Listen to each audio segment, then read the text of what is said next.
Bah là, on a fait un peu le tour de toutes les questions du chat, mais Merci beaucoup. merci aux viewers. Vous pouvez continuer à nous envoyer.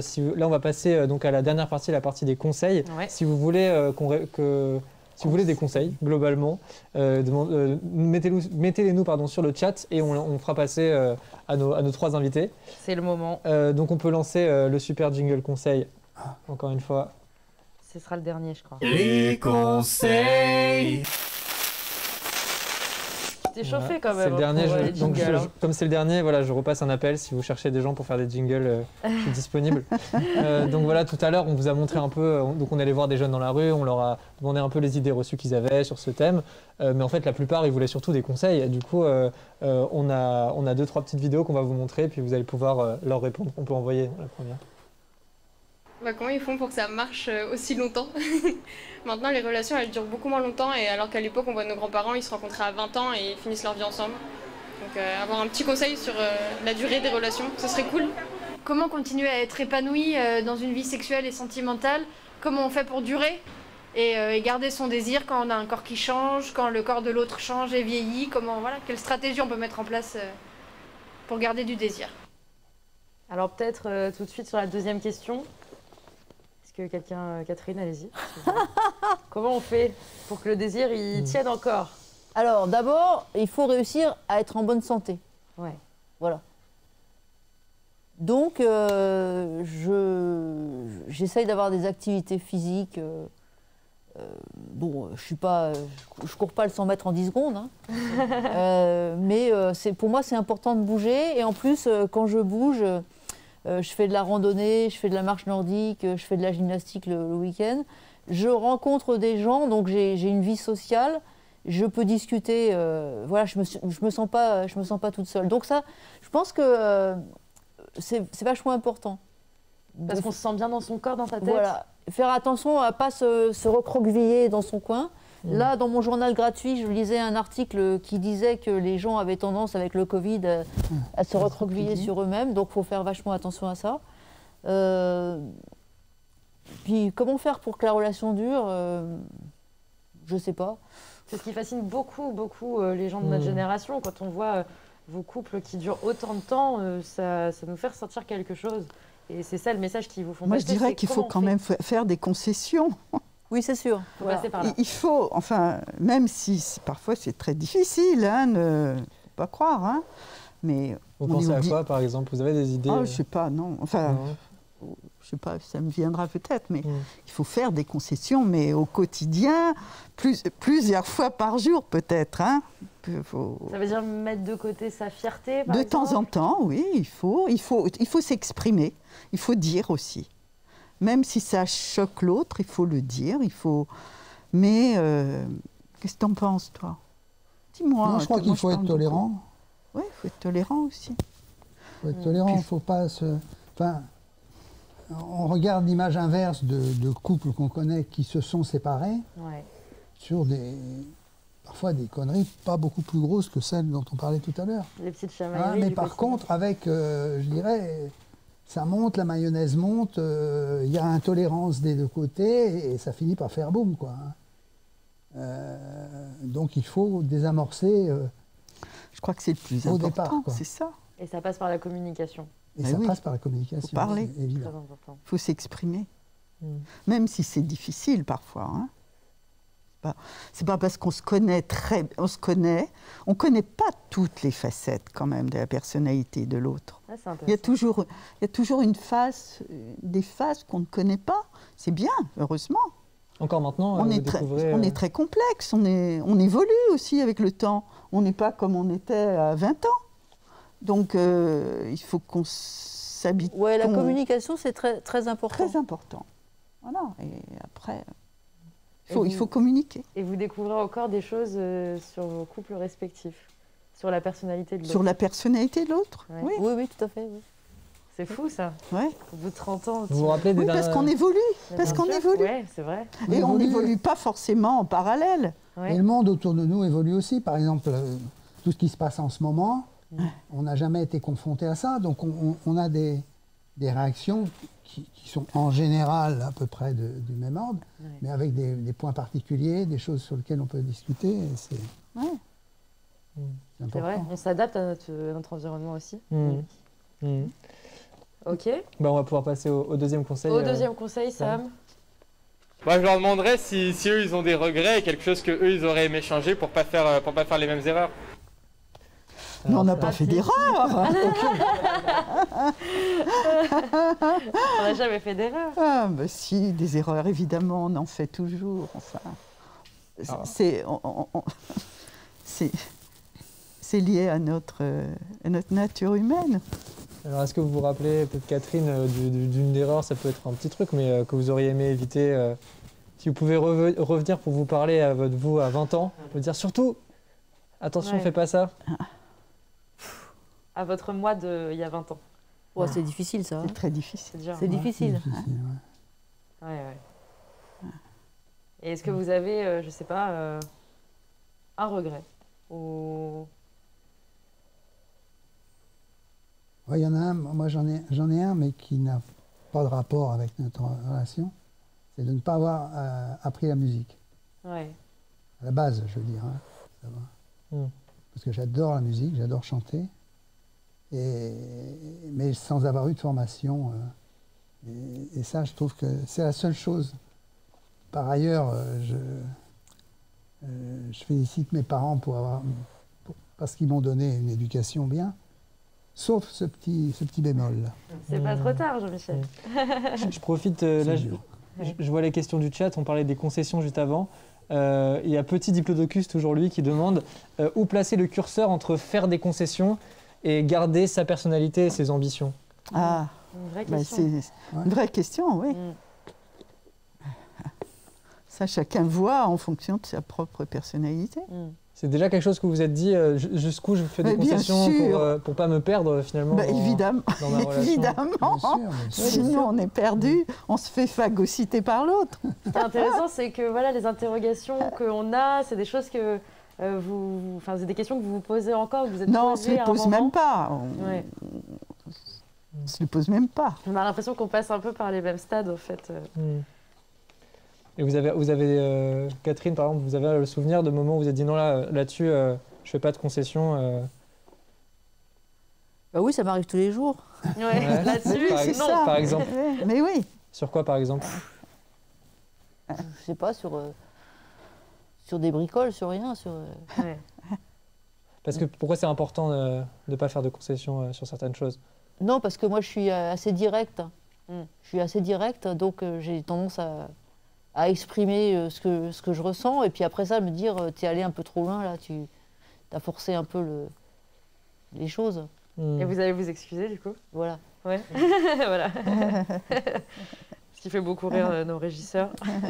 Ça passerait aussi, les gars. Dans le chat, on a Boulou qui nous demande comment ne pas être trop jaloux quand on est en couple, et est-ce que le sentiment de jalousie s'estompe avec les années? Bah, c'est simple. Si mon mari avait été tripoté des dames tous les jours, je pense que j'aurais eu des raisons objectives d'être jalouse.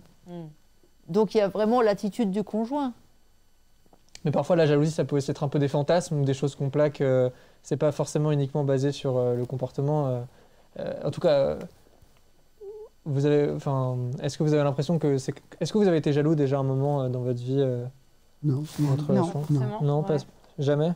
Non, moi je me suis pas. Lorsque Jean-Michel partait en voyage, il partait très souvent. J'ai jamais été jalouse. Ouais. Comment on l'explique? C'est votre tempérament, vous pensez, ou c'est la confiance? Je faisais confiance, oui. Et puis je me disais, bon, s'il rencontre quelqu'un, j'espère que ça ne sera qu'un feu de paille. Parce que ça peut arriver, évidemment. Bien sûr. Mais non, je n'étais pas jalouse. J'ai jamais été jalouse. Et vous, Jean-Michel, vous étiez jaloux? Non. Non? Non, c'est pas un sentiment. Non. Non. Il y avait une vraie confiance mutuelle. Ouais. Et vous, Catherine, c'est la même chose? Bah oui. C'est pas quelque chose que je peux concevoir même dans d'autres domaines. Là, on parle de couple, mais ça peut être.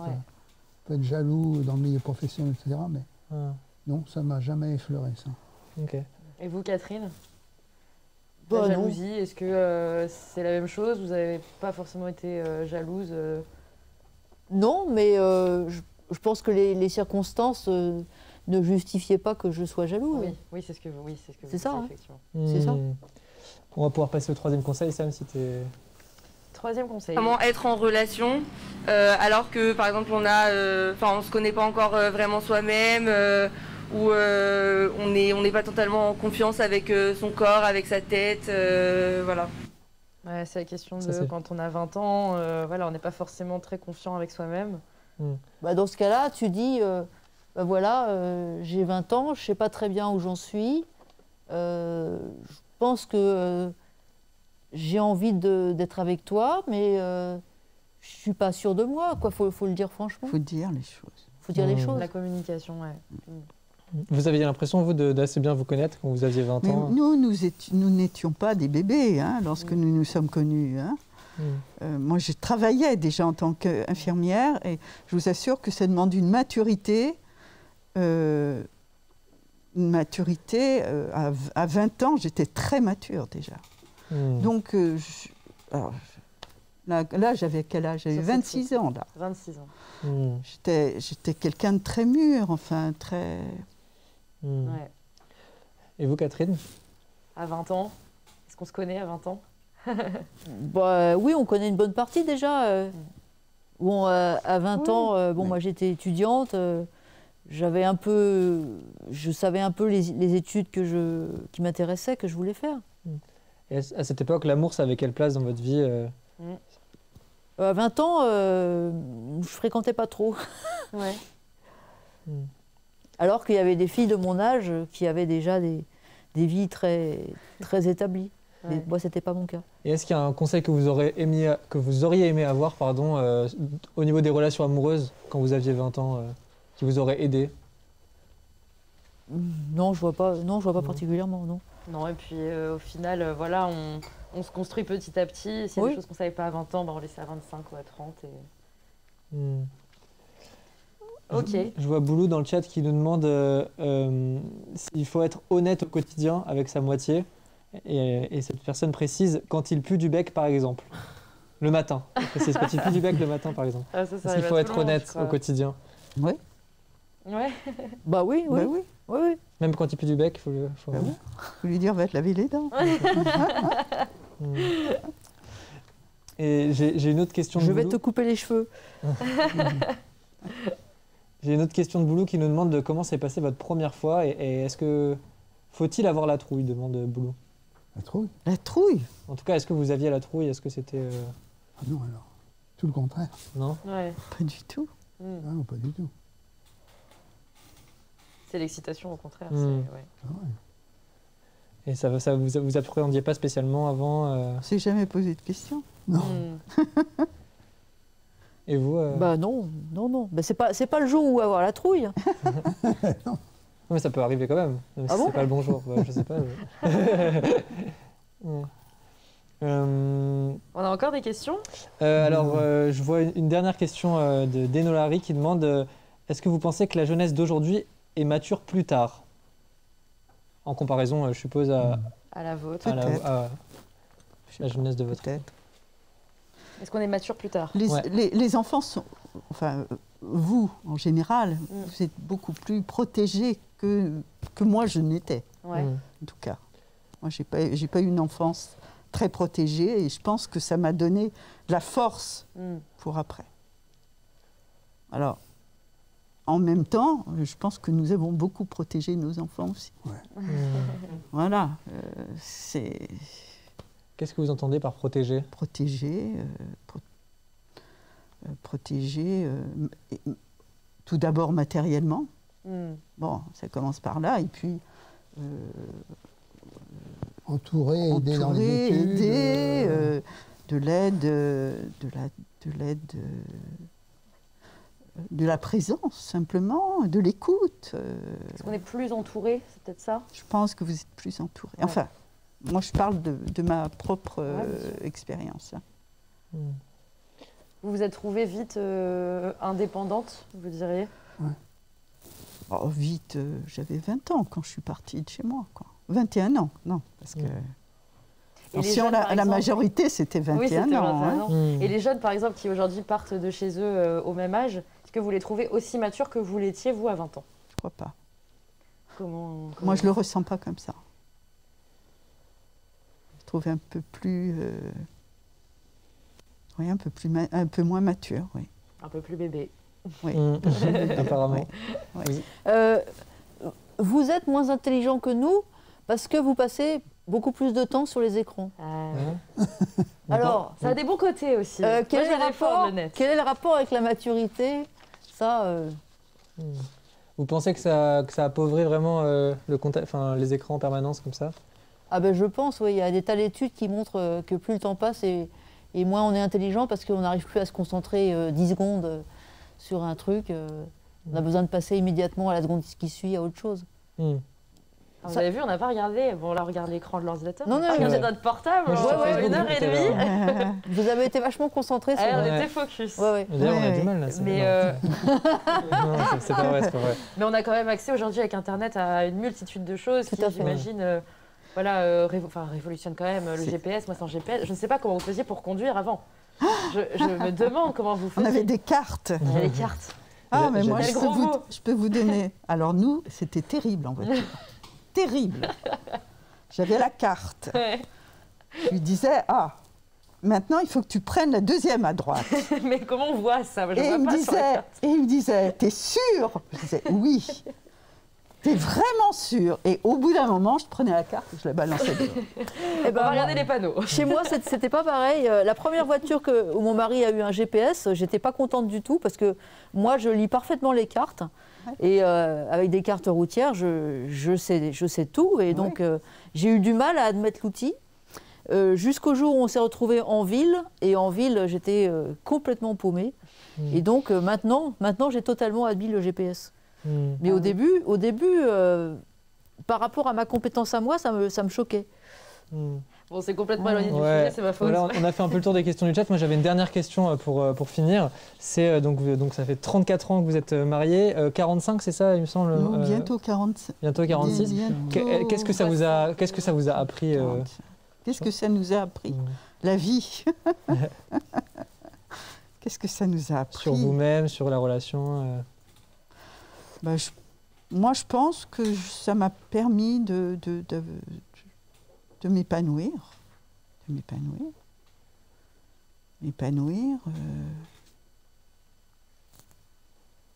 Donc avoir confiance en moi. Ça, c'est par la relation. C'est-à-dire que oui, parce que l'autre est le miroir, l'autre est son propre miroir. Hein. Si Jean-Michel me regarde avec des yeux confiants, des yeux d'écoute, avec des yeux... ça me renforce. C'est une vraie déclaration. Oui, mais... C'est très beau. Oui, mais on a besoin du regard de l'autre, quelle que soit la relation d'ailleurs. Ça vous touche, Jean-Michel? Oui, bien sûr. C'est comme ça qu'elle m'a eu. Et vous, votre regard sur... Moi, j'ai du mal à comparer un état de référence qui serait, si j'avais été seul pendant tout ce temps-là, qu'est-ce que j'aurais fait de plus, qu'est-ce que j'aurais fait de moins, dans quel état je serais à la fin. Ça, c'est difficile à imaginer. Mais en gros, j'ai fait ce que j'ai voulu, ce qu'on a voulu que je fasse. Et ce que vous avez voulu faire, vous? Oui, ce que j'ai voulu faire. Bon, j'ai beaucoup voyagé. J'ai une belle vie, quoi. Hein. Et j'en dois une grande partie à Chantal. Pas tout, mais une grande partie. Très beau. Je crois qu'on peut clore sur ce point d'orgue. Sauf si vous avez peut-être quelque chose à ajouter sur ce thème. Catherine, vous avez pas répondu. Oui, mon mari a une théorie qui dit que si je n'avais pas épousé lui, j'aurais épousé personne. Je serais restée toute seule comme une vieille chaussette. Est-ce que c'est une théorie qui l'arrange peut-être? Sûrement. Ou alors peut-être c'est l'âme sœur, tout simplement. Voilà. Bon, cela étant... j'en sais strictement rien, mais bon, c'est sûr que si j'avais pas eu mes 3 gamins, ça aurait changé radicalement ma vie, quoi. Parce qu'amour, c'est ça aussi. Super. On va merci beaucoup. Sur ces belles déclarations d'amour de fin. Exactement, merci d'avoir été avec nous, d'avoir répondu à toutes nos questions. Merci, ça nous a amusés. Toutes celles du chat. Nous aussi, ça nous a fait très plaisir. Merci beaucoup aussi aux viewers qui nous ont suivis pendant 1h30, presque 2 heures. Ouais, merci à vous. Je rappelle qu'on avait donc Raphaël qui nous aidait à modérer le chat, qu'on a Fabien qui gérait la caméra, tous ceux que vous ne voyez pas, il y a Samuel, il y a Paul-Antoine aussi qui s'occupe de la technique. Il y avait aussi Victoire et Margot qui nous ont suivis et aidés pendant toute cette semaine. Donc merci à toute l'équipe. Et puis continuez à suivre le travail qu'on fait sur Boomer le média, sur nos différents réseaux sociaux, donc Instagram, TikTok, Twitter, Facebook, la newsletter. On va tout vous mettre, Raphaël va tout vous mettre dans le chat les liens. Et puis merci beaucoup de nous avoir suivis et à la prochaine. Salut. Salut.